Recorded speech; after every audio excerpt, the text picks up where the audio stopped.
Welcome to Gambling with an Edge.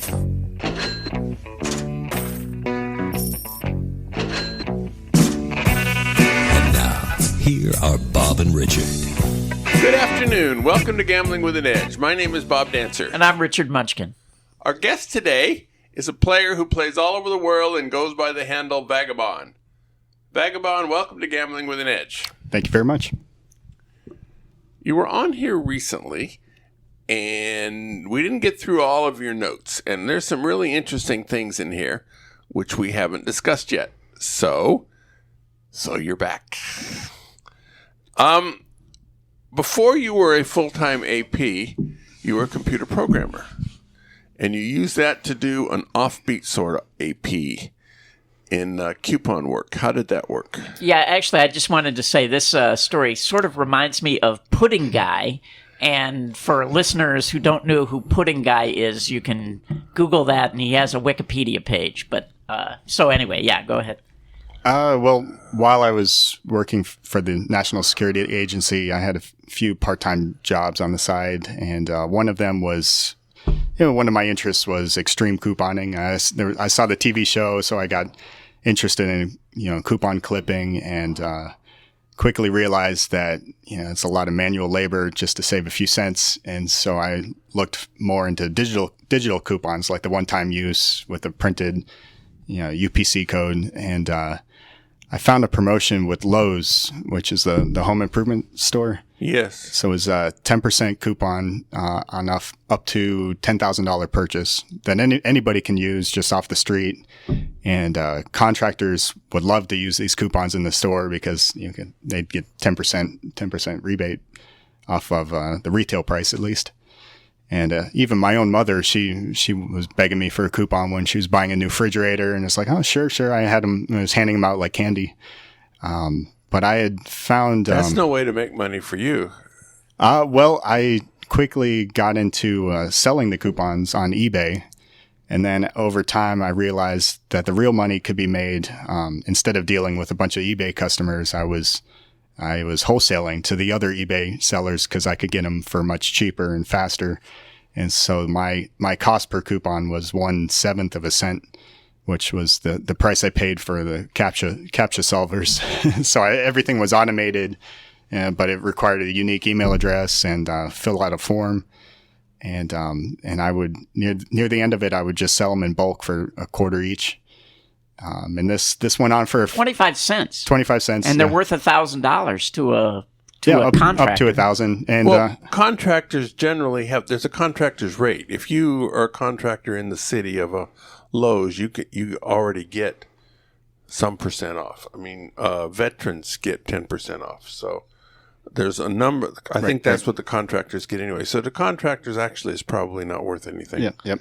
Well, but the public, yes. Well, these gray market coupons would sell for about $5 at most $5, usually at least a couple dollars online, and they'd sell them in bundles. And I was going through it's probably millions of these coupons, and it was much easier dealing with 10 wholesale customers than thousands of retail customers. You had generated millions of them. Yeah. So this project went on for a few years, and by the end of that's a lot of email addresses. Yeah. I had netted about $200,000 when the promotion ended.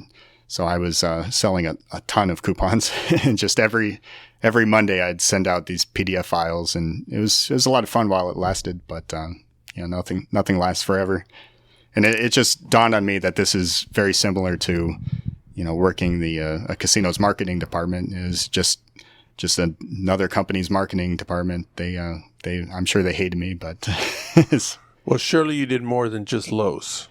Yes, I would, after running that promotion, I'd have, these millions of Hotmail accounts at my use. So I would reuse millions of Hotmail accounts. Yeah, I would reuse these email accounts to sign up for other promotions. One company was Kellogg's. They have the Kellogg's Family Rewards, where there's these in the in the boxes of cereal. They'd give you these one-time use promo codes, but they'd also, if you sign up, they would email you free points, which are kind of worthless, just small cents each. But what's interesting is if you had a script to log in to each of these email accounts and collect the emails, you can combine all these free coupon codes and load them up onto one account and then redeem those for free Starbucks gift cards and movie theater tickets. And so I do that, and I would get free Starbucks gift cards, and then I would do another promotion with Starbucks. So then have the birthday drink. So I go in with a paper printout of my gift card that I registered, and then I'd have a rolling birthday. And so I'd alternate between different Starbuckses and say, oh yeah, I've got my birthday reward, or I'm here to collect my use my $5 gift card. It's just a lot of fun. But $5 at a time, or one coffee at a time, is not a way to make a lot of money. No, but it's definitely saved me a lot of money. That's my if you're addiction. going to Starbucks every day and it's always free. Yeah. And if it's all automated, I get that. So it sounds like this is an advantage play that still would be available if someone is a computer programmer and is willing to dig around the internet to find the right kind of coupons. Yeah, I not so much with Lowe's or Kellogg's anymore, but you could probably, you do find Lowe's coupons out there on eBay still. I just don't know where to source them. Back in the day, it was very simple, and other people, they were just hand typing and filling in the forms by hand, so it was wasting so much time. I had another promotion I ran. Well, it wasn't my promotion. It was with Walgreens. It was they wanted to encourage healthy behaviors. So they had I forget what the name of it was, but a promotion where you'd log in and you record how many daily steps or miles or you would walk or run, and they would reward you at the end of the month with a $1 gift card. But you can only spend it when it amassed to, I think, $5. So you had to wait 5 months for it to be worth something. But then you could walk into the Walgreens and type in your phone number and zip code, and then it would automatically deduct from your bill. And so I slowly started ramping up creating new accounts, just a few thousand each day, and just kind of snowballed. And every month, each one of these accounts would be walking.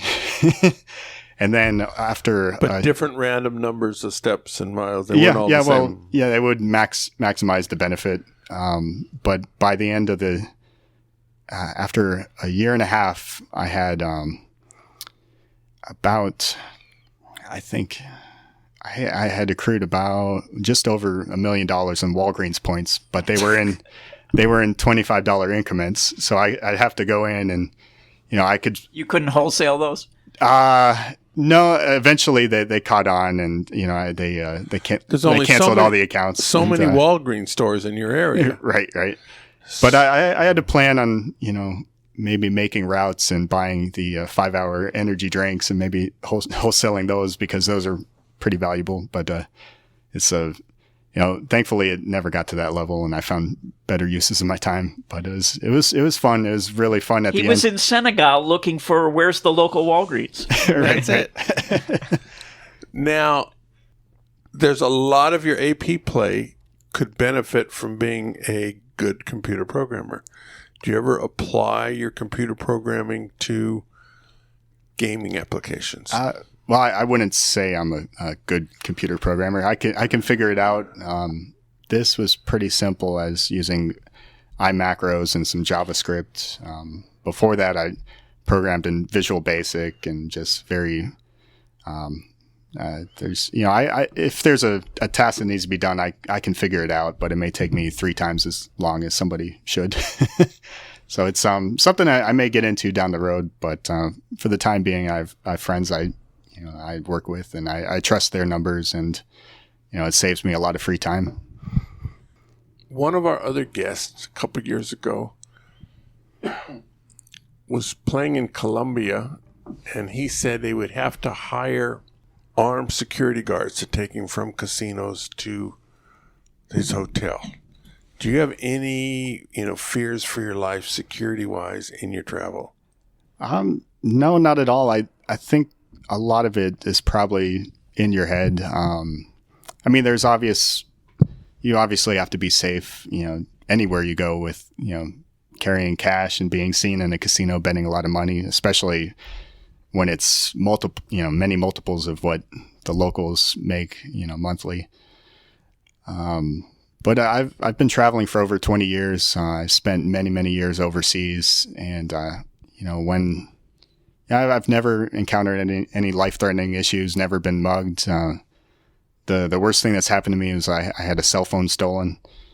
So I just it's not that bad. But I've had friends in the past who seems like everything that could go wrong has gone wrong. They've lost their passport, their wallets, and I kind of believe a lot of that is just this person's personality. Like he maybe isn't as attentive as he should be, or maybe drinks too much, or leaves his belongings just readily available on the beach to be stolen.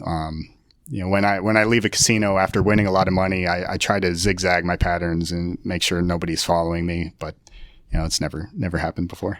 When I, in the late 80s, I was spending a lot of time in Korea, and at that time there was a lot of rioting going on with the students, and it would make the network news back in the United States, these riots between the police and the students in Seoul. And people would say, how can you go there? It's so dangerous. Oh my God, you're crazy. But I never felt unsafe there.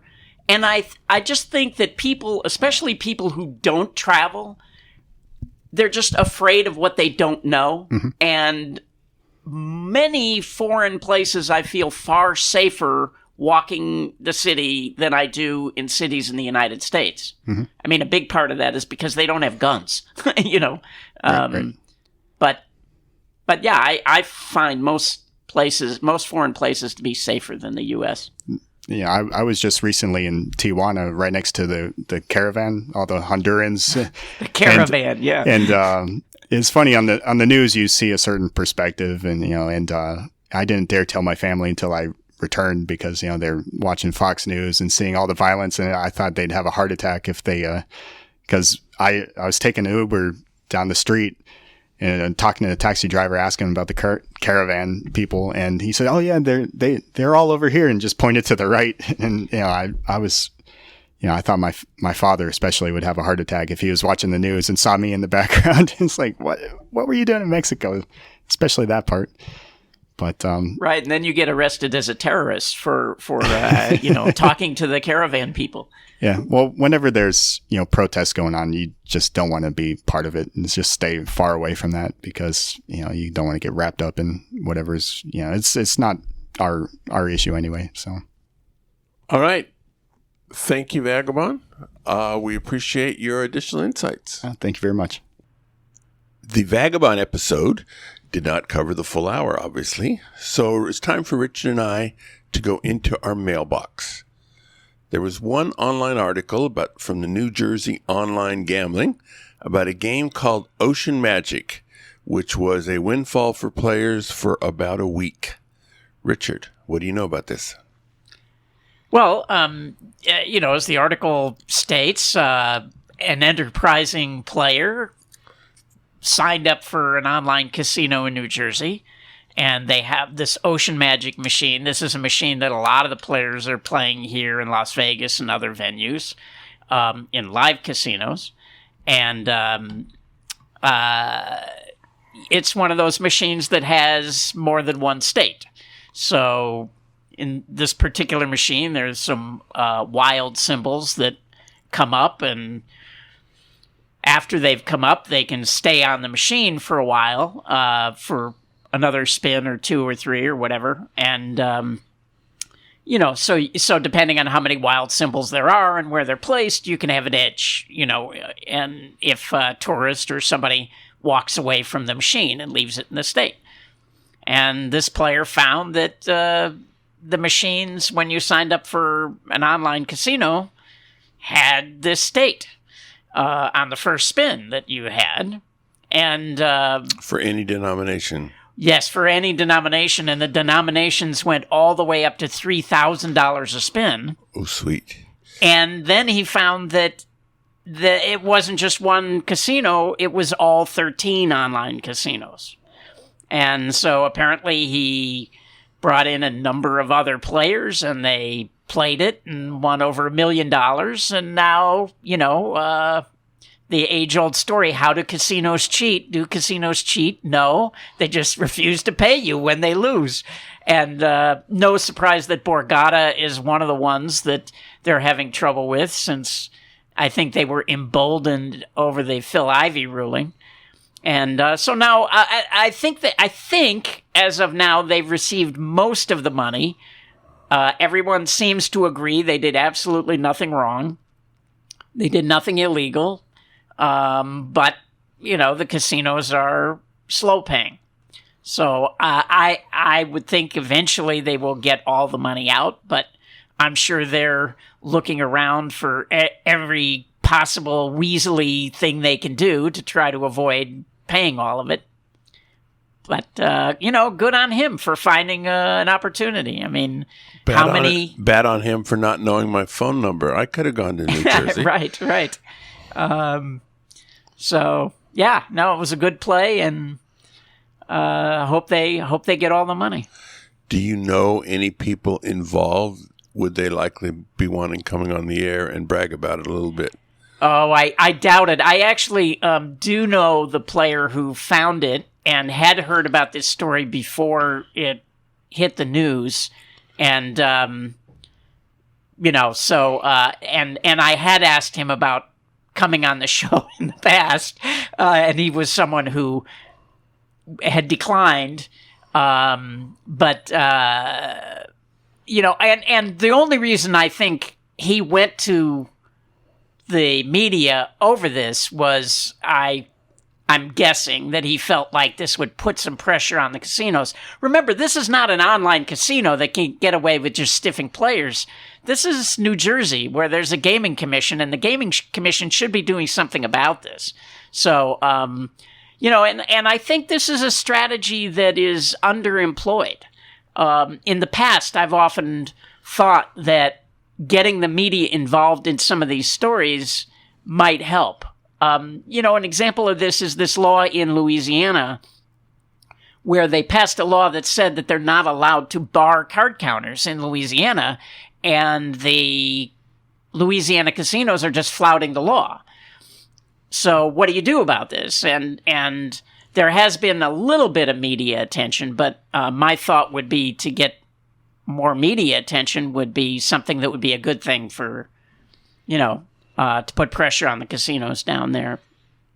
So a skilled Louisiana card counter who might want to contact gamblingwithanedge@gmail.com. They might find a forum. Well, yeah, but, I think another really good strategy would be to try to find somebody who knows a popular television personality in Louisiana, or a state representative or senator or something like that. Teach them how to count cards, or try to take them out on a play and let them get barred. And, somebody who actually has a voice that matters. And, because when you get people like that involved, they kind of take it personally. Like, hey, what the hell is going on? They're not supposed to be able to do this. And it matters a lot more if you get a state senator who feels that way than you or I. That's probably true. You and I would be speaking to the choir, preaching to the choir. All right, moving on. There was a United States Supreme Court ruling recently that limited civil forfeiture to some degree. That'll be the first question we put to Bob Narsesian next time he's on the show, which likely will be soon. But first, we need more questions. Please send us questions for Bob Narsesian at gamblingwithanedge@gmail.com. Right. And I'll post about this on Twitter and Facebook, but you can always find us on facebook.com/gamblingwithanedge, or you can find me on Twitter at RWM21. Okay. Next question. This one's to Richard. I love the show and love to share your knowledge. Richard, you've talked about the two-pass method numerous times. What is it? The two-pass method? Presumably with shuffle tracking. Well, so two-pass usually refers to a type of shuffle. So, and usually I am not a fan of tracking two-pass shuffles. So, yeah, I'm not sure what the question is, actually. If the question is, should I try to track a two-pass shuffle, my recommendation would be no. But can you find a one-pass shuffle? They're, about as rare as hen's teeth these days. So I think the listeners should send us a follow-up with kind of more detail in the question. Yeah, maybe just knowing that it's shuffle tracking and a two-pass is tough and a one-pass is easier but non-existent might be enough to answer that question. Yeah, not totally non-existent, but at least in the United States. Much harder to find in the United States. Okay. Next question. Can you guys help me find some literature to take advantage of hole carding Ultimate Texas Hold'em? Wow. Well, the definitive work is in a book called Exhibit CAA by James Grosjean. That book is very difficult to find. And expensive when you do find it. And expensive, yeah. But I think there is some kind of a dumbed down strategy on Wizard of Odds. I'd have to double check that, but I believe there is some kind of hole card strategy on Wizard of Odds for Ultimate Texas Hold'em. Yeah, there's at least the basic strategy there. Yeah. Okay, next question. An Indian tribe in Alabama is offering a $75 to $1,000 loss rebate on a player's first day of play. Did you say Alabama? That's what the question said. Are there many Indian casinos in Alabama? I didn't... Well, okay, go on. Player wants to know if we would consider that worth playing, assuming we lived in the area. Oh, I'd absolutely play it, and I may go play it anyway. First of all, I didn't realize that there were casinos in Alabama, and if so, maybe they're slots only. But yes, I would definitely consider playing that. Yeah. Okay. As would I, but last I checked, Alabama was not next door to Nevada. Las Vegas, yeah. I've heard a lot of podcasts from you guys that occasionally hear of a card counter that says something along the lines of, sometimes you find a casino in the middle of nowhere. Like Alabama. That's never heard of card counting, and so there's no heat. If that's the case, why do these players not stay in that casino forever? Do they eventually get too much heat for winning so much? Yes, of course. Yeah. I mean, the one thing it's very hard to hide is winning.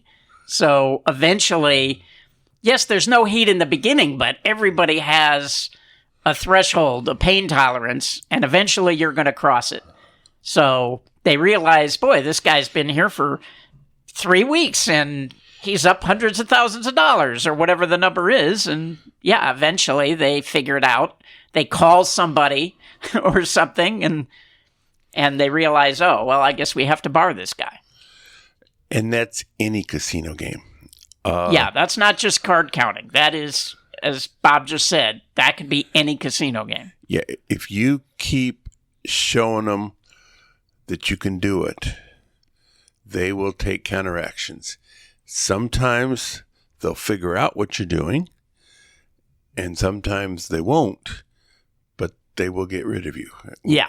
And I tell people this and they just don't believe it. They're like, oh, well, they would never throw somebody out for playing, roulette or slot machines. But yes, in fact, in Las Vegas, it's happening every day these days. They're throwing people out for playing slot machines. So any game, you will get thrown out if you win enough. There's good reason for the slot machine. But And they do throw out people who have no edge at all, who just happen to get lucky for a period of time. Yeah, Palace Station. I was talking to I was in South Point last night. They had a player party, And I was talking to a guy at the table I was at who used to be my host at Palace Station years ago, before Palace Station invited me not to play there anymore. And he said they continue to kick out people. There's this big losing player, but he got up $50,000 recently on Baccarat, which is a coin flip kind of a game, and they kicked him out. More than just kicked him, they 86'd him, more than just took away privileges. So, wow. Okay. You know, the casino industry is one industry that is so strong they make money in spite of themselves. Right? I mean, it's amazing you can run a business that way and still make money. It just shows you how strong the edge is in gambling. Yeah, and they keep changing. Like the M Casino recently kicked out a boatload of people. They were offering games that were way too loose, and they just removed a lot of the players. And then for some reason, their handle went down by 40%. So they let most of these players back in again. So they have no idea what they're doing down there. They still haven't let me back in, but I'm not expecting that phone call soon. But they clearly don't have a clue down there. Okay, another question. In one casino, penetration was about a deck, and they used an 8-deck shoe. In another, penetration was 1.5 to 2 decks, but they used a 6-deck shoe. All other conditions being the same, which of those casinos would the EV be higher? Well, as I've said many times on the show, if you're going to count cards in any way seriously, you have to get Casino Verite software.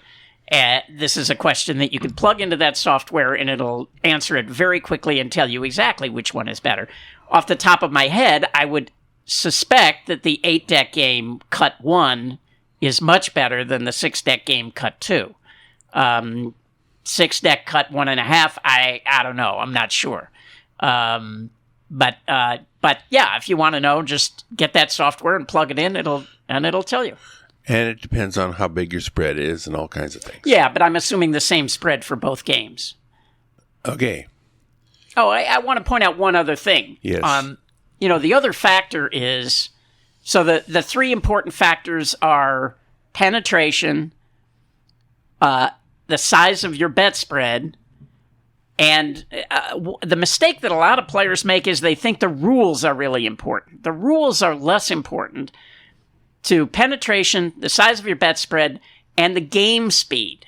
So if you can play the 8-deck game heads up, or the 6-deck game that has 3 or 4 other players at the table, well, then the heads up, or vice versa, the heads up game is always going to be way better than the game that has 3 or 4 other players at the table.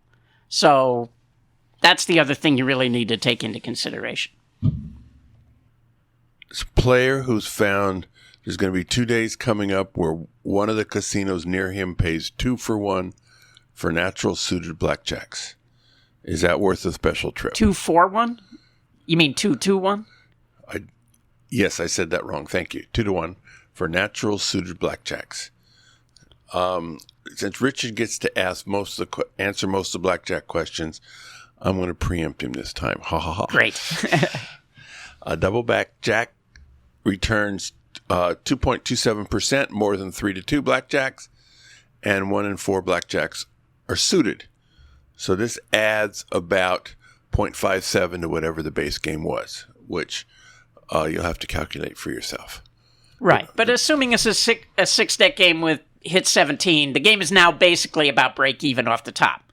So, yeah, I mean, depending, and again, assuming you're not in Oklahoma where they're charging you an ante to play every hand or something, and you know how to count cards. I mean, is it worth playing if you're a basic strategy player? Well, probably not, but yeah, I mean, it's a much better game than you would normally get to play. But everybody else thinks it's a much better game too, and so you might have pretty full tables. True. Someone wants to know if they play 9-6 jacks or better, What would it take in terms of bankroll and bet size, quarters, dollars, etc., to make $10 to $20 an hour? Also, since he said jacks are better does not pay 100%, what does he look for in terms of slot benefits or comps to get to 100%? Now, since Bob normally answers all the video poker questions, I'm going to let him answer this one too. Change up. In order to do the calculation you set out, you also need to know the number of bets per hour. An 800 hands per hour player bets twice as much as the 400 hands per hour player. The game itself pays 99.54% if you play it perfectly. It isn't hard to play it perfectly compared to other video poker games, but it's not trivial. Now that means unless the slot club pays more than 0.46%, you're not the favorite at all. Most casinos return less than 0.46%, at least for low denomination, so it's likely you're not going to find a game where you have any edge. Let's take the South Point for an example. On a single point day, it returns 0.3%, which means on double point days, it returns 0.6%, giving you a game worth 100.14%. Assuming you play quarters, 800 hands per hour, that's $1,000 bet per hour. A 100.14% gains mean you're earning $1.40 per hour if you're playing perfectly. They do have $2 single line games, meaning you're betting $10 per hand, which is 8 times as much. That'll get you to $11.20 per hour, which barely meets your criteria. You will have $8,000 royal flushes periodically that has tax consequences. Keep in mind that we calculated this on double point days, of which there might be 4 or 5 per year. On single point days, you're short of 100%, unless you find some extra value somewhere, which is possible. You get monthly mailers, although they might well be $10 a week or so for video poker players who plays $400,000 a month. That's 0.1%. Which will add another 80 cents per hour in the example. They also have other promotions going on. The February promotion just ended, had casino-wide progressives. The one in March, which we'll be talking about in a few minutes, gives additional mailer money, assuming you already get mailers and are willing to go in extra times. Comps are good, but they're not the same as cash. It's hard to value a room. Meals are much more easily valued. Days of getting airfare reimbursement are usually non-existent for the stakes we're talking about. The variance of single line jacks or better is 19.5, which is as low as video poker variance gets. If you have the Video Poker for Winners software, you can run short-term and long-term bankroll calculations. For example, let's assume you have a starting bankroll of $1,000. And you're going to play dollars for 10,000 hands, which means $50,000 coin in, however long it takes you. You know the average loss will be $230. That's what a 99.54% game means, offset by either $150 or $300 in slot club cash, depending on single or double point days. Seems like $1,000 bankroll will be more than enough because you're only supposed to be losing $230. But with all that, 65% of the time, you're going to be behind at least $1,000 at some point along the stretch. Many times you're also going to win. Returning to the software, you can run it with several different scenarios and get an idea of what it's going to take. It's something you need to get a feel for. If you're always playing the same game, you get a feel for good days and bad days. If you switch between games, they're quite a bit different. Double bonus, much bigger ups and downs than jacks are better. And people who want to make $10 to $20 in video poker, this is not a paycheck. There's going to be many months where you lose. If you're looking, this is not at all the same as a paycheck. But it is possible to find advantages in that game and in video poker It's just not going to be on a regular basis. All right. Someone sent a question in for Griff, who was a surveillance guest we had on a few months ago, and he was very good. What he wanted to know from Griff is there a threshold that a blackjack player cashes out where the pit would notify surveillance? If so, is it based off winnings or total cash out? What is that threshold, and what does surveillance do with that information? I don't know how Griff would answer that question.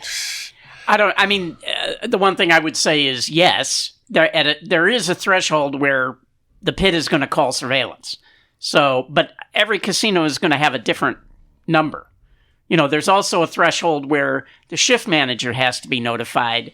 There's a threshold where the casino manager has to be notified. So, yeah, and every casino, it's different. I've told this story on the air before, but I was playing in a casino. I was betting 2 hands of $900, and the pit boss walked by, and he kind of did a double take, and he said, the limit was 1,000. And he said, Are you betting the limit? And I said, no, it's 900, 2 hands of 900. He goes, oh, okay. Because if you bet the limit, I have to call surveillance. I was like, oh, yeah, no, I never bet that much. Now, what was funny is... It was just an accidental that you bet 900. Yeah, so 2 hands of 900, $1,800 he doesn't have to call, but 1 hand of 1,000 he does. And in the same casino, there was a carnival game with a $25 max, and they had to call surveillance every time somebody bet $25 on that game. Think about what surveillance must think. Oh, a guy's betting $25, on this carnival game. So, and if he's dealing 200 hands an hour, and he's betting 25 on each hand, do they have to call him 200 times? No. First of all, you never get 200 hands in a carnival game, but not even, sometimes 10% of that is what they're getting. But no, once they alerted him this player bets the limit, then, then they've fulfilled their obligation. But anyway, so yeah, as I say, every casino is different, but often they have to be notified if somebody bets table max. And it can also vary within a casino depending on which weekend it is. In Vegas, whether it's New Year's Eve or Super Bowl weekend or big fight weekends, sometimes rules get shaded because the place is just so crowded and so busy. And there's some legal requirements. Cashing out for more than $10,000 requires some paperwork, and $2,500 usually requires ID in most places to cash out. At some, at the Silverton, if you cash out a slot ticket of more than $1,200, you have to show ID. Yeah, and some of the coast casinos, every $500 chip, they have to call the pit.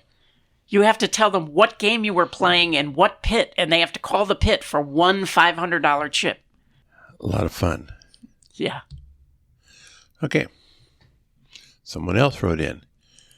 The other night, another blackjack player was approached by the pit and told that surveillance had caught the dealer paying a $500 bet when in fact the player had lost the hand. The error had apparently happened a while back, but had just been caught. The pit asked the player for 2 purple chips, which he unquestionably handed to the dealer. No argument, no asking for details, nothing. What would you have done in the player's shoes? Just handed over the $1,000 because they ask? Is he under a legal obligation to pay back the misplay? It was at an Indian casino. I guess the question boils down to this. When the house overpays the player, who owns these chips? The player or the house? Do you want to go first or second? Oh, you can go first. I've had this happen to me in both video poker and blackjack. In all cases, I knew exactly what the casino was talking about, and they were right. So I paid. If I thought they were wrong, I probably would have asked to see the tape or something. My general rule is if they don't catch their error, and if an individual person won't be responsible for making up the loss, I keep overpayments. If a particular cashier has to make up for the loss, I'll repay any discrepancy I get. A person working for $12 an hour needs the money more than I do. Yeah, my answer is almost exactly the same. Usually, if there's an overpayment, I'm aware of it. Sometimes, depending on the game and how good the game is, I will correct it before they even give it to me, especially if there's a boss nearby watching, because that'll kind of put me in favor with that boss. And he'll see I'm not somebody trying to take a shot at him, when actually I am there taking a shot at him, but just not in the way he thinks. So, so often I will correct the mistake when it happens. If other situations where if the game is not as good, the edge is smaller, whatever, I won't. I'll just accept the money. But if they ask for it back, I would just give it back. And like you, if I thought they were wrong, or if I had not seen the mistake happen when it happened, then I would ask to see the tape. Now, in an Indian casino, I mean, a lot of times they're going to say, oh, we can't show it to you or whatever. Well, now you have to decide whether it's worth getting thrown out of the casino over whatever the amount of money is, right? Because if you just refuse, they're probably going to throw you out. They may refuse to cash your chips. I mean, in an Indian casino, they can just take your money. Who knows, But yeah, I would definitely ask to see the tape if I hadn't been aware of the error. But it sounds to me like the player knew about the error if he just handed the money over with no question. Yeah, it's if you get paid on a $500 when you weren't supposed to be, that makes a big enough an impression on you that you. There have been times back when I was a blackjack player where when they did not have rules about late entry and you could just sit down and play halfway through a shoe, and so if I were sitting down at first base or something and the dealer was in mid-hand, but had already gone on to second or third position, I'll just put out my bet for the next one. And there have been times when the dealer busts and pays everybody, including me, where they didn't have any cards on the table, but they still paid me. I just put it in my stack, kept going. Yep, pretty common. All right, let's do a commercial break. The South Point has more than 10,000 games, returning more than 99%. This is more than anyone else has. In March, the promotion will be for players who've already received mailers.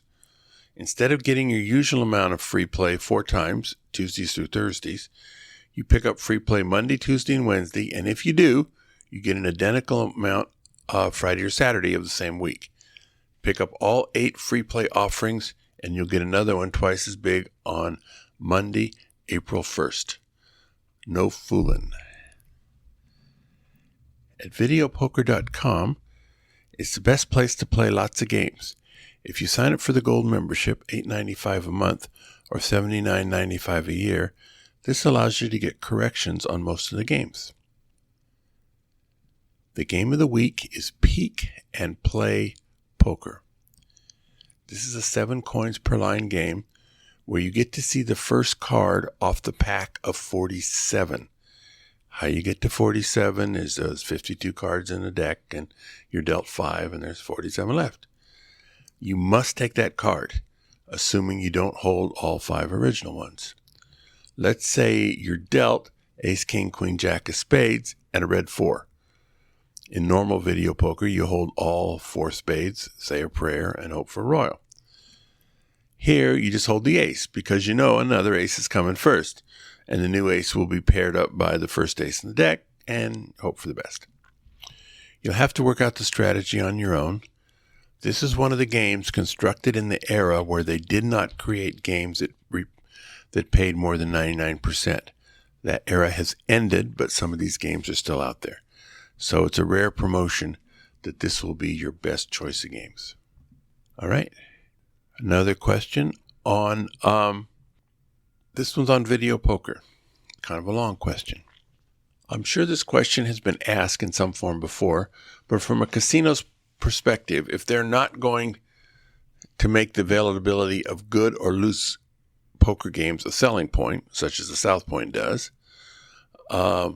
why do they choose to randomly sprinkle the machines in with good pay schedules throughout the casino floor, often within larger banks of worse machines? Just cannot understand why a casino would make players look through the whole casino just for the few good games. All right. A casino like that, I'm surprised they have any good games at all, right? I mean... Well, a lot of casinos has some good games. Sometimes the slot director doesn't know where they are, which is also interesting. Now, every slot director has his own logic for how and why he does things. The South Point has a lot of good machines, and they're scattered. Very few casinos put signs up saying where the good machines are, and some that do it. The station does optimal play, and it costs you 4 times as much to get a point here, and better not hope for a mailer because you're not going to get one if you play here, something like that. So they do have they do put stickers on the machines, and when they do that, they tend to group them all together. But each casino has its own way of doing things. Were I a slot director, I would likely spread them out. If a player comes in, I want to, without being knowledgeable, I would rather he find a tight machine than a loose machine. Because even bad players do better on loose machines than good players do. All right, here's a blackjack. A player recently received his first back-off at the El Cortez, of all people, all places. A rite of passage. A rite of passage, yeah. If you can't get backed off from the El Cortez, you cannot call yourself any kind of a blackjack player. Right. The player was sitting at a double-deck game with a couple of friends. He was only playing the positive counts for $50 to $100, and the count went south. He'd pretend to be distracted, bored, or superstitious. He wasn't asked to leave, but they told him no more blackjack. I wasn't playing rated, and they don't know the name, but based on our exchange, I imagine the pit boss won't forget my face for a while. He has a clean name and plans on keeping it that way, but my girlfriend loves the El Cortez and wants to stay there. I would consider getting a new girlfriend. That was just me.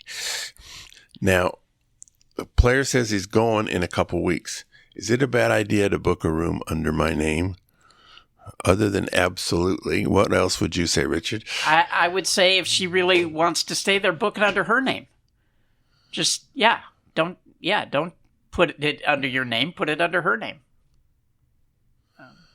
Problem solved. Problems, and don't play blackjack there. And don't play blackjack, yeah. I mean, you should be fine. I mean, they told you you're not 86, so there's no problem you being there, eating in the restaurant, staying in the hotel. So, just means you have to pay for the room.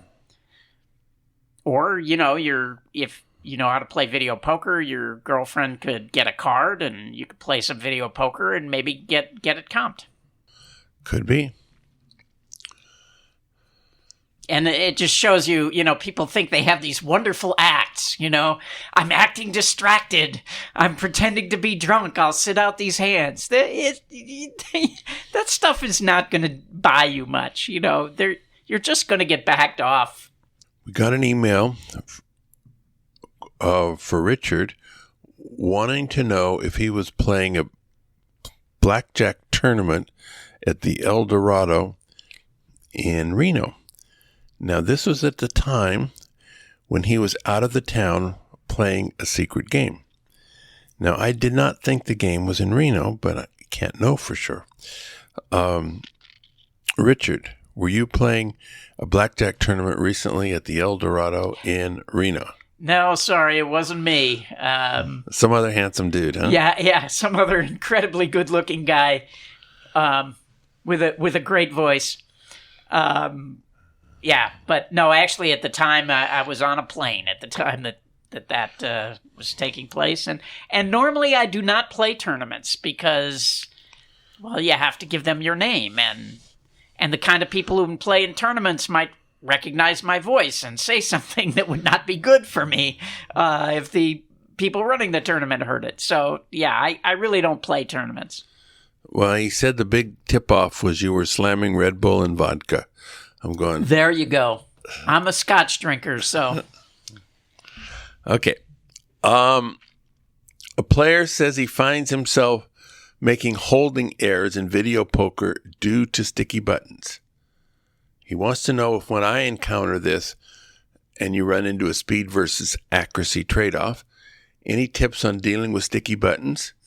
Have I ever passed on a play or otherwise changed my game due to sticky buttons? And the answer is absolutely. If there's an equivalent machine nearby, I'll move. If this play is the only one machine and the buttons stick, I'll call a slot attendant over and ask them to fix it. They usually can pour club soda or something over it or change the switch. But if they can't fix a machine or they won't fix it, I'll usually not play. There was one exception to this where I was in a video poker tournament and they used bar top machines. Now, bar top machines are notoriously sticky because drinks get spilled on a bar top machine more often than other places. There was one round, after 1 minute of a 5-minute round, I raised my hand and said the buttons were just too unplayable. I asked to be moved, and I was moved. In the second round of the same tournament, I was lucky enough to get 4 deuces with a kicker early, and the buttons were sticky. I shut up and gutted it out, because in this case, changing machines would have hurt me, not helped me. So you can be selective in when you move in this. But, why would changing machines have hurt you? Oh, because 4 deuces and a kicker is 800 coins. Bonus. You wouldn't have got to keep the coins. Right. You have to start over again. Oh, yeah. A player just started learning how to count cards in a casino. A while ago, he was in the Reno and Tahoe area playing blackjack. And I wasn't there. He wasn't there drinking Red Bull and vodka. So, player went to a small casino with good rules for double game. He has a small bankroll of $2,000, so he's playing at low stakes and a small bet spread 5-30. Playing over an hour, doing well. The table was almost full, and this local guy sat down with $40 and knew the dealer really well. For the next 23 hands, this guy could not lose and was tipping the dealer nicely. Just about everybody else was losing. I was in third base, trying to see if the dealer was dealing from the bottom or second off the top. Something just didn't seem right. Left the casino trying to figure out what happened. Is he just being paranoid? Do dealers still cheat? Is this something I should be concerned about? Let's say the dealer was cheating for his friend. Is this something that an AP player could use to his advantage, or should they just run for the hills? Richard? Well, first of all, yes, dealers still cheat. That still happens all the time. But think about this. If you were a dealer and you were going to have a friend come in and you were going to cheat and give that player money, would you act like you were really good friends and knew each other really well? I certainly wouldn't. So I think the guy probably just got lucky. So, yeah, I would not worry about it much. I mean, I have talked to different dealers, have different thoughts about this idea that if I'm dumping off money to my agent, that's what it's called when you have someone come in and the dealer cheats to dump off money to him. Some dealers feel like if I'm dumping off money to an agent, then I have to make up for that loss somewhere else, so I will cheat the other players. But other dealers that I've talked to who were cheats said that they would never do that, because it means now they have to do twice as much cheating. So they're twice as likely to get caught. So they would never cheat the players just because they're dumping off to their agent. So cheating of players just because dealers want to do it does happen, but it's really, really, really rare. So I would just not worry about it, or if you are overly paranoid about it, then just play shoe games, and then you don't need to worry about it. But some degree of paranoia is healthy in general. Yeah, sure. Also, if you're dumping off to an agent, you probably would want that agent starting with more than $40. Yes. It's just as easy to cheat for $500 a hand as it is for $40 a hand, and you have to do it a lot fewer times.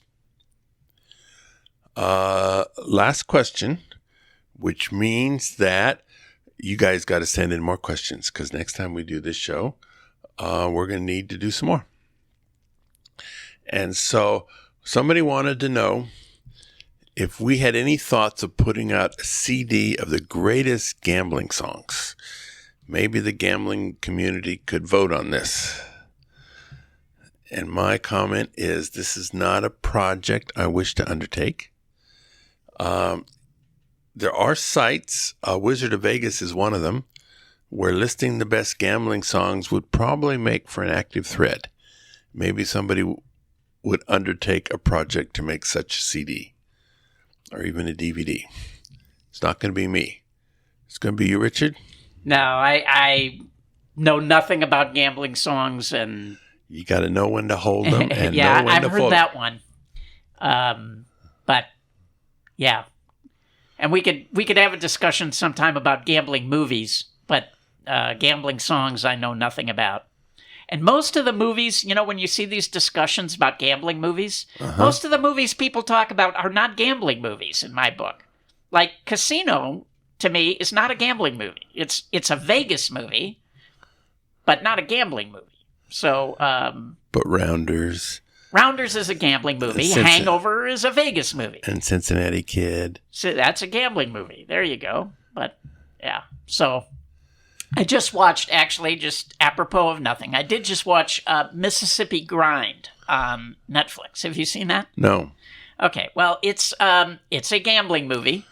And normally I'm not prone to watching movies about degenerate gamblers or alcoholics, for that matter. I just find them really kind of depressing. But anyway, I thought the movie was really good.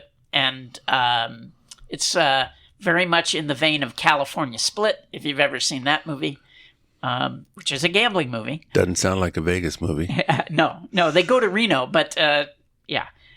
Anyway, so people, if you want to check out Mississippi Grind on Netflix, check that out.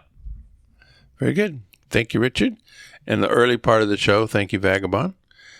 And send us in your question, folks. Go out and hit lots of royal flushes. Bye-bye.